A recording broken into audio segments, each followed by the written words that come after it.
Dermot Francis Tighe was born on August 4, 1930, to Jim and Sarah Tighe. One of 10 children, he was the last. And at an early age, it was clear he had the smarts and the ambition to make a difference in the world, provided he was willing to move a lot. Dermot heard his calling to dedicate his entire life to the service to the Lord. And at age 24, he took his vows and was ordained on June 6, 1954. And today we celebrate his silver jubilee. But what awaited him was a life adventure no one could have possibly envisioned. It started when he agreed to serve in a part of the world completely foreign to everybody in County Roscommon, a place called Kansas. Dermot arrived in Wichita at a time when the Wichita diocese was being divided with a new diocese in an even more unfamiliar place called Dodge City. Dermot was randomly assigned to the parishes of western Kansas. His first assignment was the families who made up Liebenthal, Kansas. There for 2 years, he went next to Dodge City.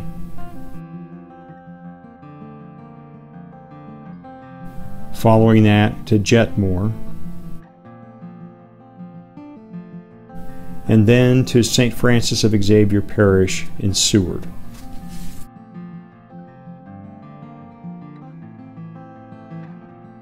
Following Seward, he was assigned to the Dominican convent in Great Bend, taught at St. Rose Nursing School, and was the first chaplain at the Central Kansas Medical Center in Great Bend. And along the way, he became a proud United States citizen. But in 1967, Dermot's life was about to make a dramatic change. Because in that year, with the Vietnam War looming, the Army was in desperate need for chaplains. And Dermot again heard and answered the call to serve. His first assignment was Fort Hood, Texas in 1968. And on August 22nd of that same year, he shipped for Southeast Asia and Vietnam.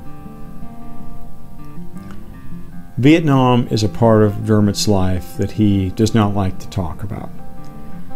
But to those that he has shared his experience there, we know that he ministered to thousands of the men in the battlefield and spent most of his time on the front lines, where he gave last rites to those in the field and to the wounded as they came back to the evacuation hospitals. He was there to say Mass, to hear confessions, and to counsel others. And he shared the faith in fields, in huts, in the back of a Jeep. Following Vietnam, Dermot was stationed in Fort McClellan, Alabama,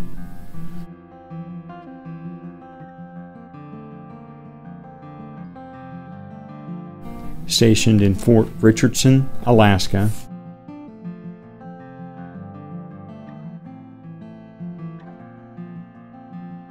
Fort Eustis, Virginia,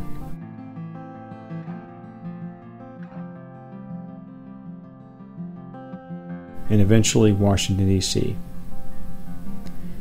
He retired a bird colonel, which is one rank below a brigadier general, in 1991. But for all of Dermot's travels, it's the travels that led him to where he now calls home in Great Bend, and the friendships he's made here more than any others that we celebrate. And today we say thank you, Dermot, for all you have done for us and the faith communities all over the world, for your service to the country and for your love of life. You are very, very important to all of us. Thank you.